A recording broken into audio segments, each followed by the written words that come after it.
දවසේ coin market cap එකේ බැලුවොතින් අපි ලීඩිං ගේනර්ස් ලා බැලුවොතින් අංකකට ඉන්නවා කම්පවුන්ඩ් 13% up ඩොලර් 76ටම ඇවිත් තිනවා 1 inch අපි කලින් ෆස්ට් ට්‍රේඩ් එක කතා කරා 9% close to 10% up සතු 36යි ලුනසි අප අද දවසේ 8% ඩොජ් 5% සත 7ට ඇවිල්ලා තිනවා ආබිට්‍රම් 5% එකයි 27යි ඊට පස්සේ පහළට බැලුවොත් Zelica ඉන්නවා 4.3% සත දෙක දක්වා ඇවිත් තිනවා Monero 2.7 164යි මේක 2.5 Kronos 2. මේ කාලෙකින් අහපු නැති altcoins අද දවසේ පොඩ්ඩක් අප වෙනවා ලූස්සගෙන ඉන්න බව වෙනවා engine 2.3 up Solana 2.3 up 27යි 44යි Casper 2% up ආදී වශයෙන් mostly green වගේම දවසේ losers ලා කීප දෙනෙක් ඉන්නවා ඒ අතරේ Stellar අංක එකට ඉන්නවා 5% down පෞගි දවසල රිපල් නඩුවත් එක්ක පිකප් වෙච්ච altcoin එකක් දෙකම එක type එකේ business කරන නිසා මේ අවුඩට ආව හැබැයි අද දවසේ down 5% Bitcoin Cash 4% down Frax share 2.6 down eCash 2.4 down Phantom 2.2 down Phantom down වෙන හේතුව අපි දෙවෙනි වීඩියෝ එකේ අගභාගෙදී කතා කරා බැලුවේ නැත්නම් නොවැරදි මේකත් බලන්න ෆැන්ටම් ගැන අපි විශේෂ දෙයක් කතා කරා ඇමරිකාවේ මම හිතන්නේ ජෝර්ජ් මේසන් යුනිවර්සිටි එකේ නීති මහාචාර්ය JW වෙරට් මේ මෑතකදී රිපල් ගැන කතා කරා රිපල් නඩු තීන්දුව ගැන කතා කරා මාචාර්ය වෙරට් අනුව මේ අද බ්ලොග් වාර්තා කරනවා XRP ruling could force SC to settle with us Coinbase. එතකොට ඉදිරියේදී මේකේ නඩුවක් එහෙනවට වඩා සෙටල්මන්ට් එකකට යන්න ලොකු chance එකක් තියෙන බව තමයි මේ මේසන් ජෝර්ජ් මේසන් යුනිවර්සිටි එකේ ප්‍රොෆෙසර් වෙරඩ්ගේ අදහස. ඉතින් ඒකත් really good news එකක් ක්‍රිප්ටෝ වලට SEC එක අන්තිමට සිද්ධ වුණා Coinbase එකත් එක්ක සෙටල්මන්ට් එකකට යන්න. ඒක හොඳ තැනක්. Bitcoin මැගසින් එකකින් දාපු මෙන්න මේ වෝට් එක මේක බලන්න මේ පික්චර් එක මේකේ පෙන්වන්නේ 1 2 3 මේ ඡායාරූප තුන කොහොමද මේකේ පේන්නේ ෆියට් කරන්සි US ඩොලර් හරි අපි ඉන්න රටේ තියෙන කරන්සි කැනේඩියන් ඩොලර් හරි රුපියල් හරි ඕන එකක් ඊට පස්සේ අංක දෙක මෙතෙක් තිබ්බ solid option එක gold අංක තුන digital gold හැවත් bitcoin ඔයාගේ කන්වික්ෂන් එකේ තරමට අනුව වඩාම සේෆ් හැම වෙලේම යම් ප්‍රමාණයක් කෑෂ් හෝල්ඩ් කරන් සිටිය යුතුයි ඒක සාමාන්‍ය ට්‍රාන්සැක්ෂන් නමුත් ඒක ස්ටෝර් ඔෆ් වැලියු එකක් විදියට. එහෙම බලපුවම වඩාම සේෆ් ෆියට් කරන්සි හෝල්ඩ් කරන එකද ලංකාවේ නම් රුපියල කැනඩාවේ නම් කෙනේඩියන් ඩොලර් එක ඊට පස්සේ ඇමරිකාවේ නම් US ඩොලර් එක වෙනත් රටක නම් යුරෝව හරි ඔස්ට්‍රේලියන් කරන්සි ඩොලර් එක හරි මොනවා හරි ඉන්න රට අනුව ඒ කරන්සි හෝල්ඩ් කරන එකද නැත්නම් ගෝල්ඩ්ද නැත්නම් බිට්කොයින්ද දාන්න මේ පුංචි වෝට් එකක් දාන්න එක just one word fiat නම් fiat කියලා දාන්න gold නම් gold කියලා දාන්න bitcoin නම් bitcoin හරි BTC කියලා හරි දාන්න අපි නිකන් බලමු අපේ කමියුනිටි එක කොයිතරම් bitcoin සම්බන්ධයෙන් කන්වින්ස්ද කියලා අපි හිතමු ඔයා ගාව තියෙනවා සල්ලි යම් ප්‍රමාණයක් මේකේ ඔයාට එක ඔප්ෂන් එකයි තියෙන්නේ ඔප්ෂන් දෙක තුනක් බෑ අරකින් මෙච්චරයි මේකෙන් මෙච්චරයි නෙවෙයි ඔයා යන්නේ fiat ද gold ද bitcoin ද කියලා දාලා බලමු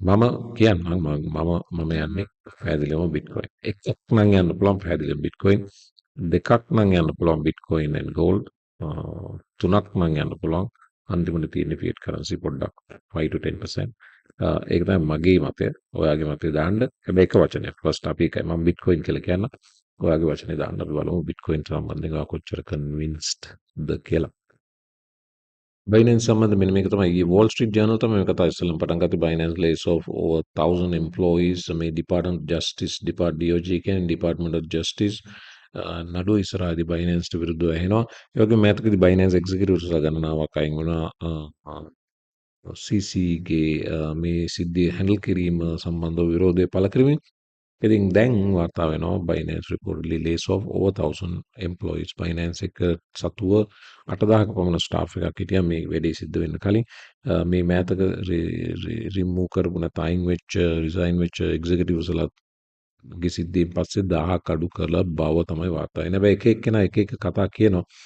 අපි ටිකක් විස්තර සහිතව බැලුවොත් මේ තියන්නේ අපු වාර්තාව Binance recently laid off 1000 employees ඒ report එක මේක බේස් කරේ මේ Woo blockchain article එක නැත්නම් ඒගොල්ලන්ගේ Twitter post එක according to Woo, according to multiple sources who confirm to Woo blockchain, Binance has started layoffs and the proportion is still uncertain. ඒගොල්ලෝ කියනවා මේගොල්ලන්ගේ රිසර්ච් අනුව 8000කින් 20ක් විතර අඩු කිරීමේ වෑයමක් Binance තියෙන බව. උඩ Binance එකේ CC විශේෂයෙන් පෞද්ගලික කාලිම කිව්ව එකක් තමයි අපි අනිත් අය අඩු කරනකොට අපි රික්‍රූට් කරනවා මිසක් අපි ඉන්න ස්ටාෆ් අඩු කරන්නේ නැහැ කියලා. නමුත් දැන් සද්ද නැතුව 1000ක් විතර ගෙදර යවපු බව වාර්තා වෙනවා. හැබැයි මේ කතාව ඊයේ 14 CC දාපු එකක් 6 years ago today a little exchange called Binance launched. මෙතන Binance එක අවුරුදු 6කට කලින් පටන් ගත්තේ. ඒ වගේම everyone was telling me මට හැමෝම කිව්වා තවත් crypto exchange එකක් ඕන නැහැ. හැබැයි අද අපි ඉන්න තැන බලන්න කියලා මේකේ CC දාලා තියෙනවා post එක. ඊට පස්සේ මේ ෆඩ් එකක් බව CC කියනවා මේ layoff කතාව. මේක ඊයේ CC කිව්වේ. මේ අනිකුත් Wall Street වාර්තා ඔක්කොම ඊයේ ආපුවා. ඒකට මේකට රිප්ලයි එකක් දුන්නා ෆඩ් එකක් මේක fear uncertainty සහ doubt spread කිරීමක් නැතුව Binance එකේ අයින් වෙන ඒවා සිද්ධ වෙනවා සාමාන්‍යයෙන් අනිත් කම්පැනි වගේම ඒ වගේම ඉදිරියේ එන බුල් රන් එකට කම්පැනි එක රීඅලයින් කිරීමක් මෙතන සිද්ධ වෙන්නේ නැතුව මේ වගේ large volume layoffs සිද්ධ වෙන්නේ නැති බව CC කියනවා. නමුත් මේවා නිකම්ම එන කතා නෙමෙයි වූ බ්ලොක්චේන් වගේ අය කියන කතා. සාමාන්‍යයෙන් මට දැනෙන දේ තමයි Binance එක සූදානම් වෙනවා ඉදිරි Department of Justice නඩුවට සම්බන්ධ ඉන්වෙස්ටිගේෂන් එකට මුහුණ දීම සඳහා අවශ්‍ය පරිසරය සකස් කරමින් ඉන්න බව තමයි පේන්නේ තියෙන්නේ. ඉතින් මේ ෆඩ් එක කොහොම නමුත් ක්‍රිප්ටෝ වලට යම් ඉෆෙක්ට් එකක් වෙලා තියෙන බව පේන්නේ තියෙනවා. ඒ නිසාම තමයි අද ක්‍රිප්ටෝ අර රිපල් එක්සයිට්මන්ට් එක අභිබවා මේ ෆඩ් එක ආපු නිසා තමයි ඩ්‍රම් ඩ්‍රොප් වීමකට ඇවිත් තියෙන්නේ. ඊළඟට මම කිව්වා අපි කලින් බලපු Altcoin list එකේ වික්ටර්ගේ ඉතුරු Altcoins මොනවද කියලා ඊළඟට ඔප්ටිමිසම් අපි අන්තිමට කතා කරේ ඔප්ටිමිසම් එකට පස්සේ තියෙන්නේ සින්තටික්ස් ඒකේ මේ DeFi bear market එකේ නැවත DeFi sector එක ඔලුසොමින් එනවා ඒ නිසා සින්තටික්ස් perform කරනවා. සින්තටික්ස් කියන්නේ ඔයාලා ක්‍රිප්ටෝ වගේම රියල් ලයිෆ් එකේ තියෙන ඇසෙට් එකක් අපි කියමු Apple Google වගේ ඇසෙට් එකක් වුණත් මේක ක්‍රිප්ටෝග්‍රැෆික් ටෝකන් එකක් විදිහට පර්චේස් කිරීමේ අවස්ථාව සින්තටික්ස් network එකේ ලැබෙනවා. ඉතින් සින්තටික්ස් නිසා perform කරાવી කියන කතාව කියනවා. ඊට පස්සේ මේ රිපල් නඩුවත් එක තවත් වාසිදායක තත්වයකට ආපු Altcoin එකක් තමයි රිපල් වගේම cross border payment protocol එකක් වන Stellar. ඒ නිසා Stellar ඉන්නවා ලිස්ට් එකේ වික්ටර්ගේ. ඊට පස්සේ Stellarගෙන් පස්සේ ඉන්න අනිත් Altcoin එක තමයි Avalanche. මේ Avalanche කියන්නේ Solana වගේම Solana type එකේම Solana photocopy කිව්වත් හරි වේවන් එකක්. එතකොට පහුගිය කාලේ Solana වගේම Avalanche වැටුණා. නමුත් ඉදිරියේ recovery මේ potential එකක් තියෙනවා. මම කැමති Altcoins දෙකක් තමයි පුද්ගලිකව Solana සහ Avalanche. පසුගිය කාලේ massive drops වලට ගිහලා හොඳ buying opportunities දුන්නා. ඉතින් වික්ටර් දකිනවා මේක වඩා හොඳ potential එකක් තියෙන layer ones දෙකක් විදියට ඉදිරි bull run එකකදී. ඉතින් පස්සේ එන්නේ Conflux කියන්නේ මොකද්ද? Chinese Matic විදියට සලකන network එක. මේක පැහැදිලිවම popular massive community එකක් support කරන altcoin එකක් නිසා ඉදිරි bull run එකකදී perform කරાવી. ඊට පස්සේ Pepe meme coin එක මේ වෙනකොට ජනප්‍රියම meme coin එක වගේම ලොකු community support එකක් තියෙන meme coin එක නිසා මේකත් altcoin list එකකට දාලා තිනවා. මම නම් හැබැයි Pepe ගැන එච්චර recommend කරන්න යන්නේ නැහැ. ඒ වගේම යා කියනවා Bitcoin Cash වඳ වී යන බොඳ වී යන altcoin එකක්. මේක හොඳයි. අනිත් buy කරන projects වලට hedge එකක් විදියට short කරන්න මේක හොඳ opportunity එකක් බව.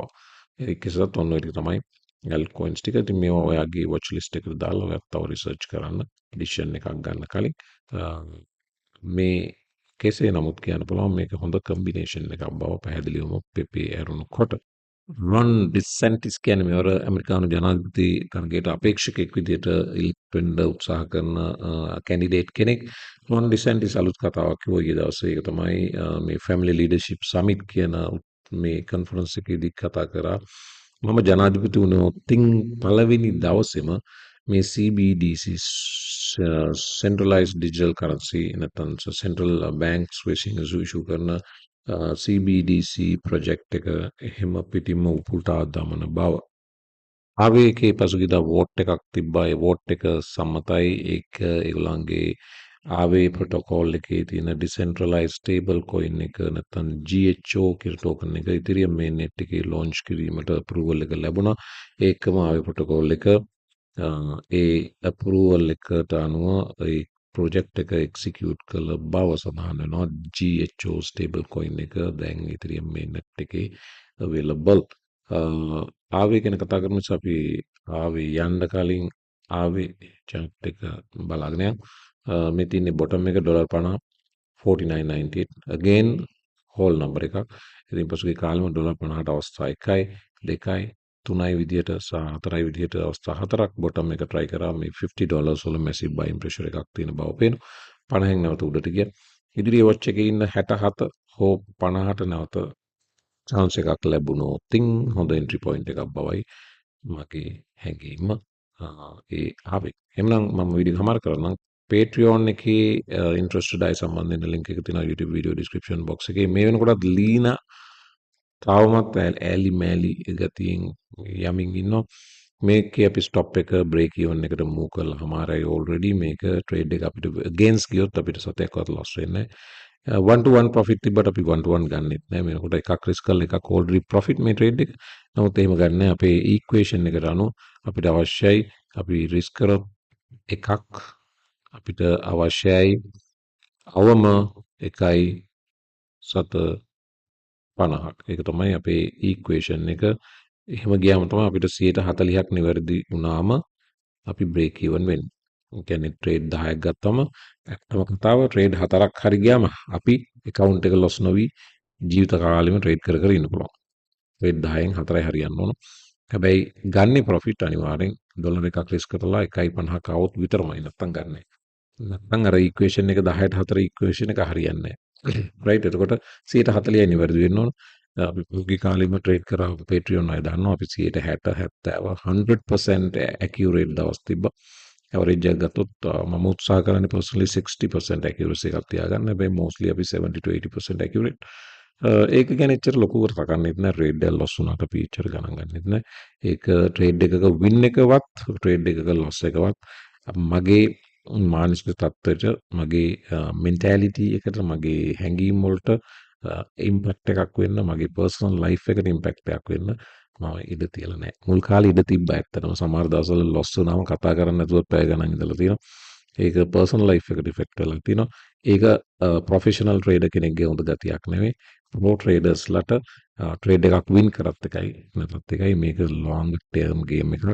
ඒක ඒ ලොන්ග් ටර්ම් ගේම් එකේදී මේ තනි පුංචි ට්‍රේඩ් එකක් කියන එක වැලි කැටයක් වගේ. ඒක දැනෙන්නේවත් නැහැ. ඒක ඉම්පැක්ට් එකක් නැහැ.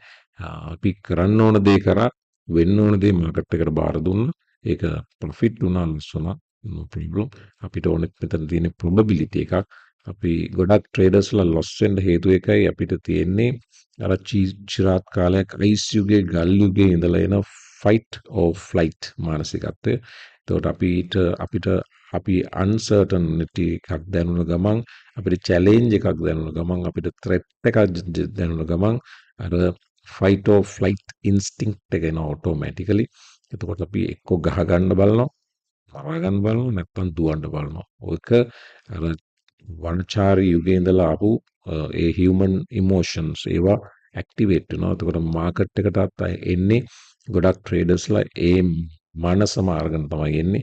ඊට පස්සේ trade එකක් අපිට විරුද්ධව යනකොට අන්න අපිට එනවා fight instinct එක. නැත්නම් flight instinct එක. එක්ක trade එක කපලා අයින් වෙනවා, නැත්නම් trade එකට තව add කරලා මොනවා හරි විකාරයක් කරලා loss කර ගන්නවා.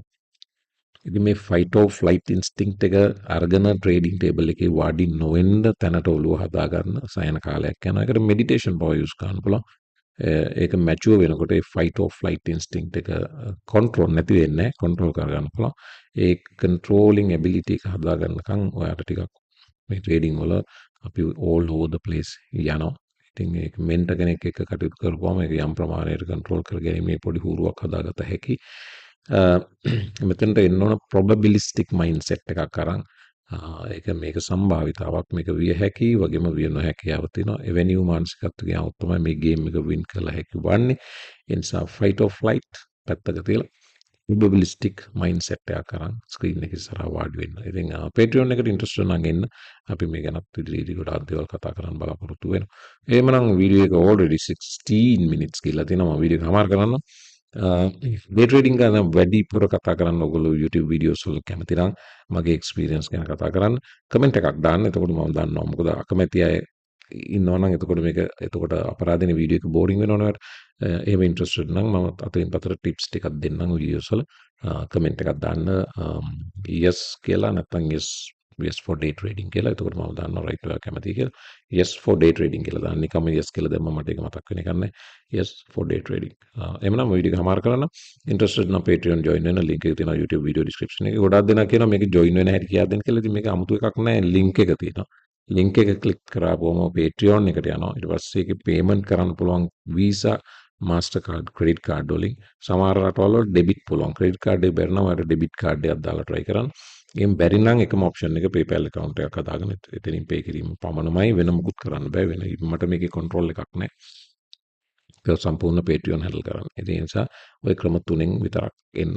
ඊට පස්සේ ආවන් පස්සේ setting වලට ගිහලා notification on කරගන්න. එතකොට මම දෙන messages ඔයාලට ලැබෙනවා notify වෙනවා. ඔක තමයි ක්‍රමය. එහෙනම් වීඩියෝ එක මාර කරනවා. හැමෝම මම අලුත් වීඩියෝ එකක් සුබ දවසක්.